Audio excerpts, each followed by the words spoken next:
day and saying, honey, I just talked to a new God, and he wants us to leave our home and go to the place that he wants us to go to.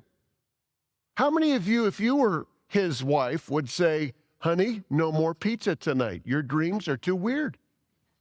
Like, it's just, like, I just wonder how Sarai felt about him just coming home saying, look, I've met this new God named Yahweh, and he says we should leave home, and so we're going to do it. I just wonder how she felt the whole time.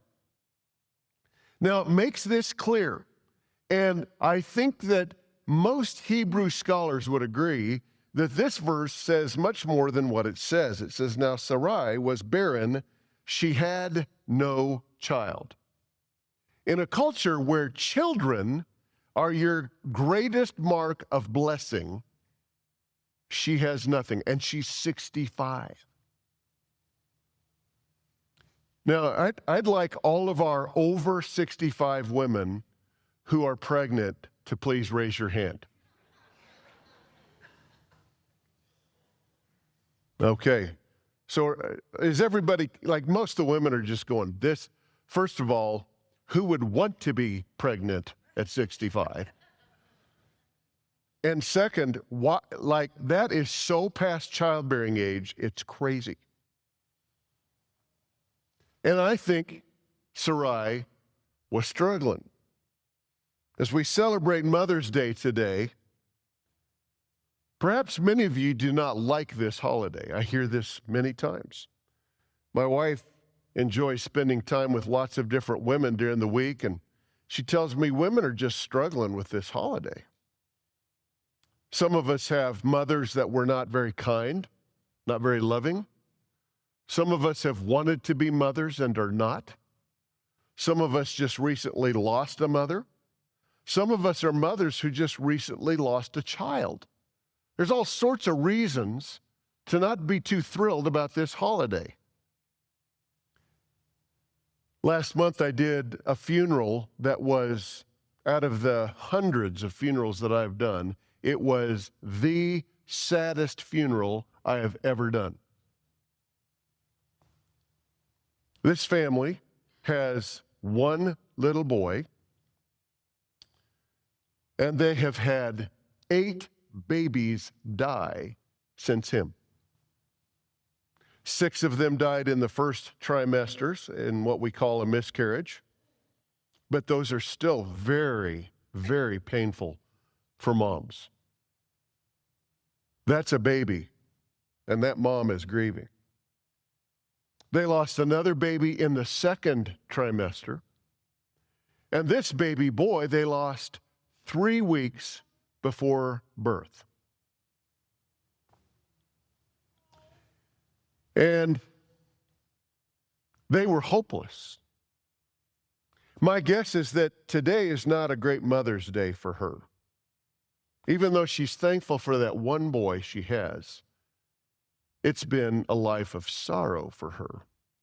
So if you're struggling today with Mother's Day, I want you to be encouraged that there were all sorts of women throughout the Bible that didn't like the day either. I'm guessing that Sarai, if she was typical for her culture, was married when she was in her early teens.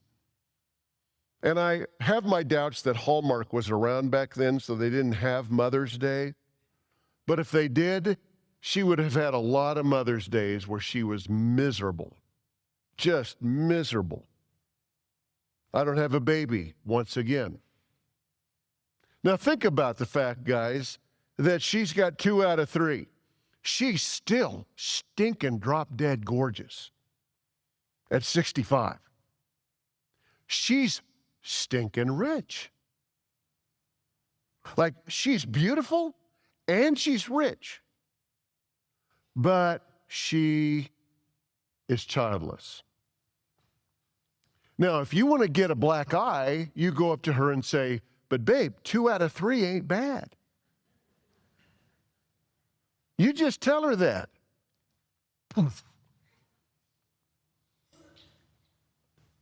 2 out of 3 is nothing when you don't have your heart's desire.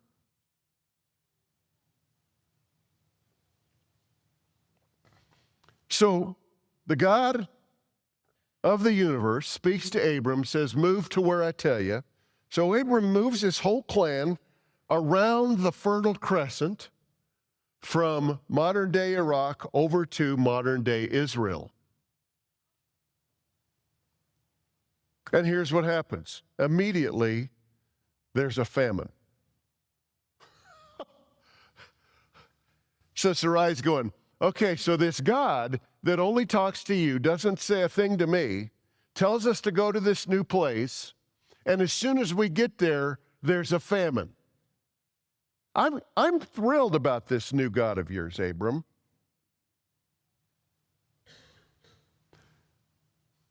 Now, I'd like you to catch a principle that's in the Bible here. And the principle is profound. We think that when God leads us, it will be easy. In fact, a lot of us say, man, things have been falling into place. Only God could be doing this. Let me clarify that typically when God leads us, things get hard. Are you with me? Woo. So if the Holy Spirit is leading me, it's going to have problems. Now, it's interesting because at this time, all the peoples of the world were worshiping their idols. And the reason they worshiped them was so that things would go well with them. They were called fertility gods for a reason. We worship this God, and this God gives us fertility in the ground, gives us grass for our flocks to eat, gives us crops for us to eat. And so this God is not a fertility God. He brings them around the Fertile Crescent, gets them to the place they're supposed to be, and there's no fertility. It's dead. It's famine.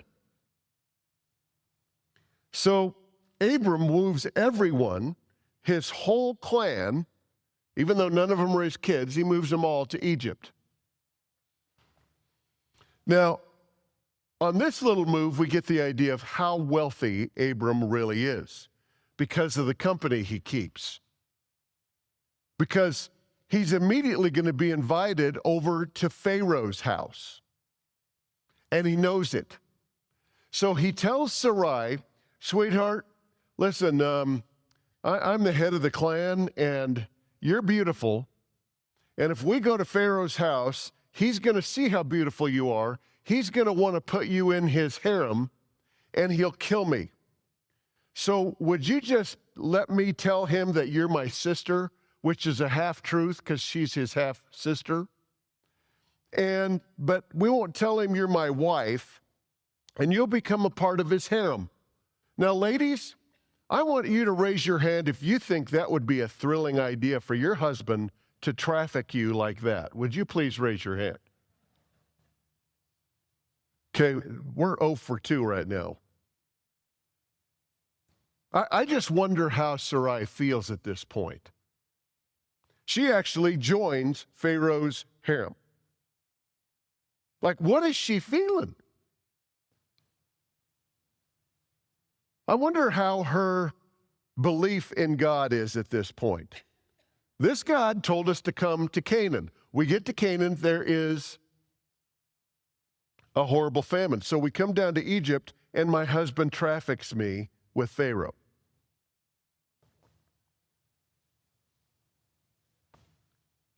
So then we get the Bible to say this, some time later.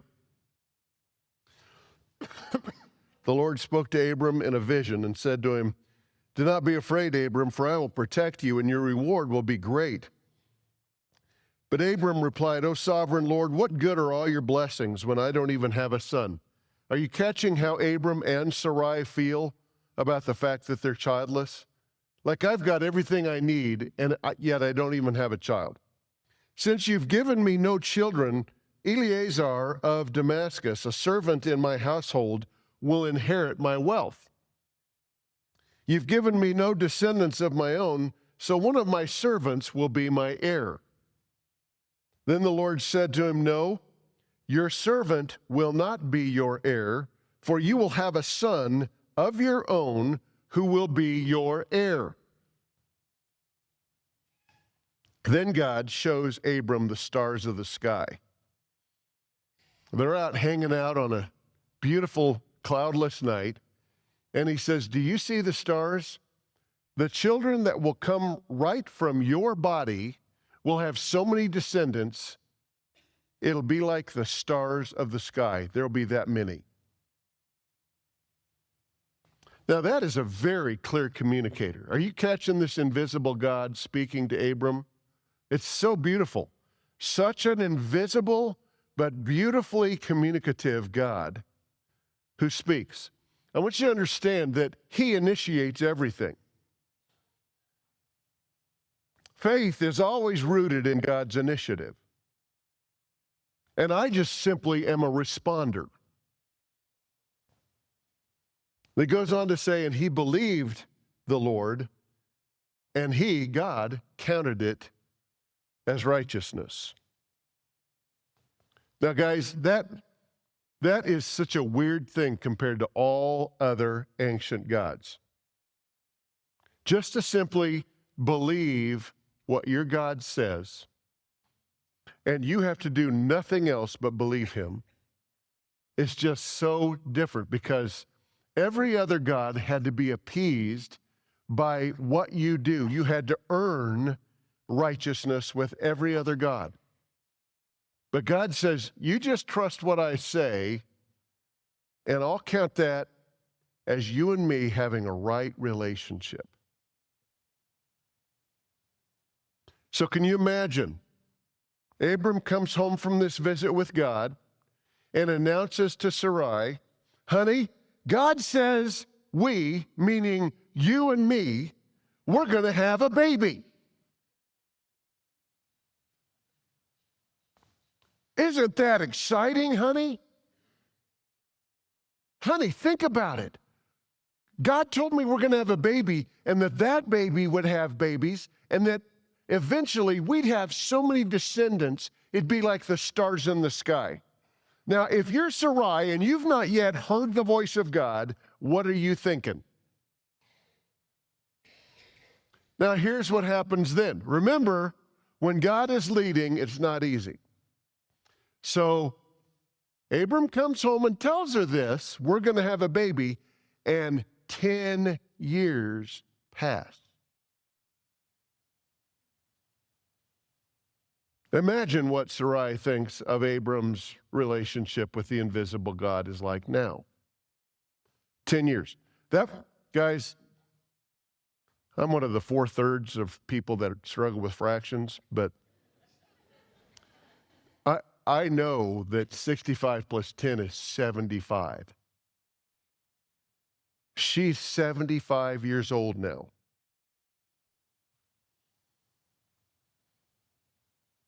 So impatience gets a hold of Sarah. She's been hearing probably quite often, babe, just hang on, we're going to have a baby. But impatience gets a hold of Sarah, and she tries to help Abraham get what God has promised. And now this is frankly a normal thing in their culture. When a wife could not have a baby, if she had wealth, she'd have a handmaid, and she could give the handmaid to the husband to have intimacy with. And that baby born from that relationship would be the barren woman's vicarious baby. This was normal because having babies wasn't easy. A lot of them died. So she recommends that he sleep with her handmaid, the Egyptian named Hagar. And just understand, this is a root of her being impatient. Ladies, have any of you ever been impatient with God? You don't have to raise your hand because I know every hand would go up.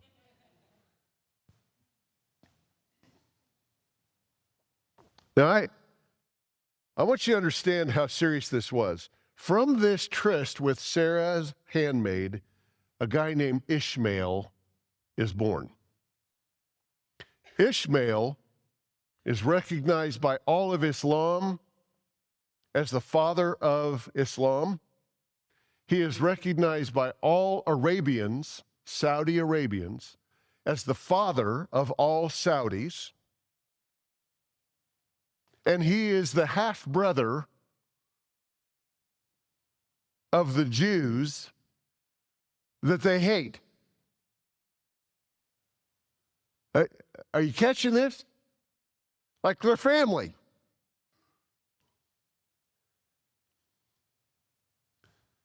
And Ishmael, guys, let me just say this. If you read about Ishmael, he's a good man.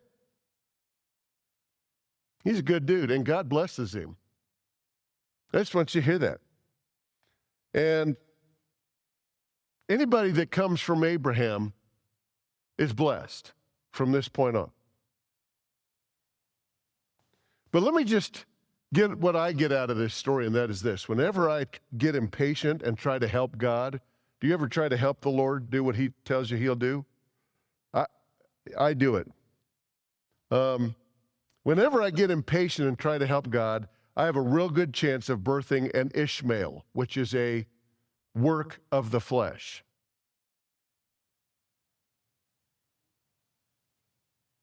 Now, do you want to hear how good God is? This is a profound statement. God will bless my Ishmael in ways I don't understand.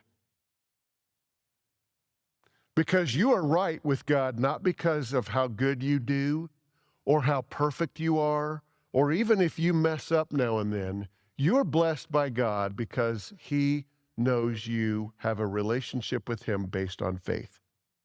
Wow. God will bless my Ishmael. What? There are mothers here today that have maybe had a baby out of wedlock. Aren't you thankful for that baby? There are people here who have perhaps a business started on your own without God, and yet God blessed it. There's all sorts of stuff that happens, and I don't get it. It's just the graciousness of our God. Now, I do need to put a however on that, and that is, however, there may be long-lasting negative consequences. There may be some of those. You see, Ishmael was the father of the Saudi Arabians, the father of the Arabs, and the father of Islam. And Islam has now declared itself an enemy of Jews and Christians. It's a long-lasting consequence. So 10 years then passed, and now we get, you know what happens then? 13 more years pass. Ever since God met with Abram the first time, it's been 23 years. Abram's 99, Sarai is 89. And 3 visitors come to visit with Abram. And we find out from the context that at least 2 of these visitors are angels.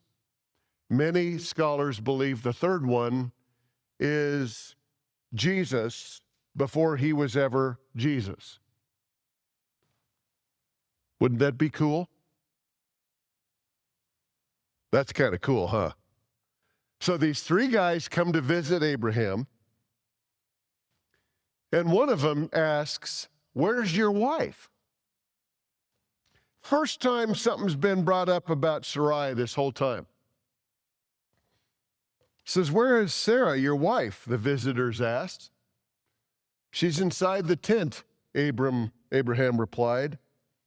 Then one of them said, "I will return to you about this time next year, and your wife Sarah will have a son.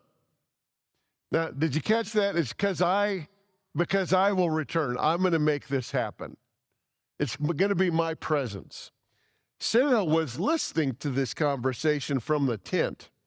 Abraham and Sarah were both very old by this time, and Sarah was long past the age of having children.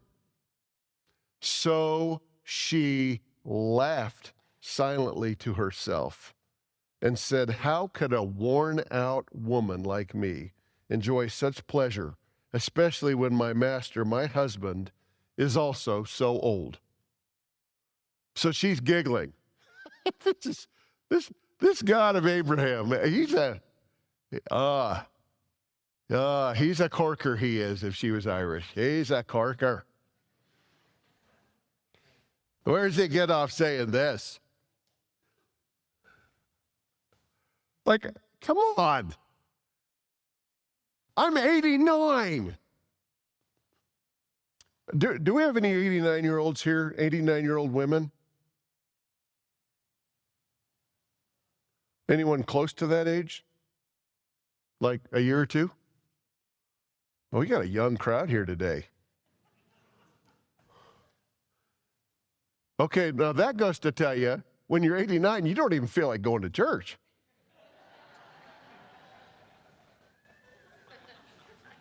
Even less have a baby. So Sarah's laughing. She's giggling because she says, "How can a worn-out old woman like me have a baby?" Even with, and my man, he's even older than I am. Then the Lord said to Abraham, "Why did Sarah laugh?" That's profound because it says she laughed to herself. So we learned something about this God, that he sees everything. Why did she say why can an old woman like me have a baby? Is anything too hard for the Lord? I will return about this next year, and Sarah will have a son. Now, apparently Sarah had come out of the tent, and she was afraid, and she denied it, saying, I did not laugh.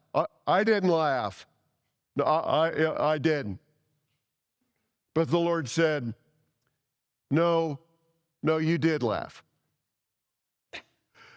Isn't that a great story? No, you did. And she immediately is convicted and goes, okay.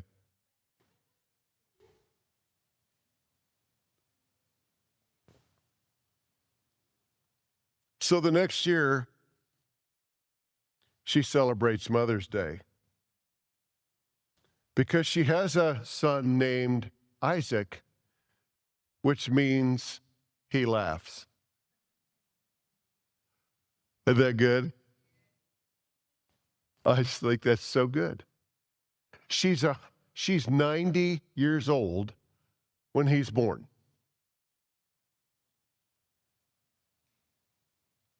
Now, this is what the writer of Hebrews says about Sarah. By faith, Sarah herself received power to conceive, even when she was past the age, since she considered him faithful who had promised. Now, this is Sarah's only experience with God. I think it was gracious. He caught her. He knew what happened in her heart. He caught her knowing that she didn't trust him. And he wanted to reaffirm to her, is anything too difficult for me? Friend, have you given up? Have you gotten impatient? I think this story teaches us, she was 65 when Abram started hanging out with God. And she's finally 90 when she has this baby. Something that only God could do. Are you willing just to step out by faith and trust him to do what he's promised you? Could I invite you to just stir up a trust in what God says? Let me ask you a couple take-home questions. Do I believe my perfect walk is not what God is looking for, but rather my imperfect faith in Him? Do I believe that? Or do I have to be perfect for Him? You see, it's not your perfect walk. You don't have to be perfect for God. He expects you to be mortal and to be imperfect and to make mistakes. It's crazy. When God spoke of Abraham from the New Testament, He speaks nothing of how he messed up. He talks all about how he had faith in me, and I love it about him. He says it about Sarah.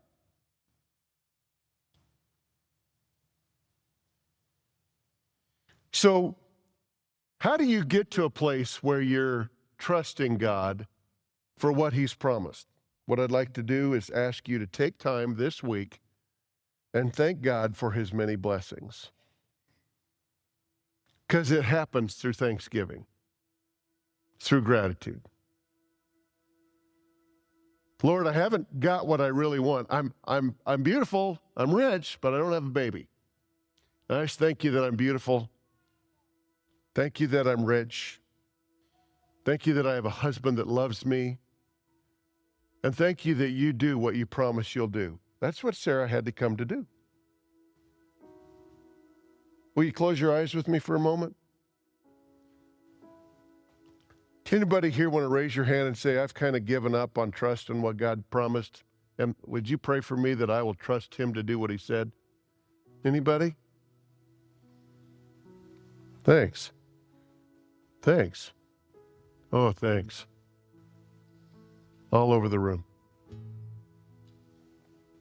Lord, I thank you that you're just faithful to do what you say you'll do, aren't you? And sometimes it's not on our timetable, is it? We just want you to do things now because we're so used to McDonald's. And we just ask you to give us patience. Lord, thank you that when you call us, you don't ever call us to easy things. You've not called us to easy things. And so we just trust you today to do something profound in us and through us. Lord, thanks for our moms today. We want to just take a moment and say thank you for Mom. Lord, she may be imperfect, but I thank you for her.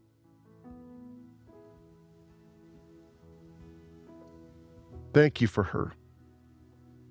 In Jesus' name, amen.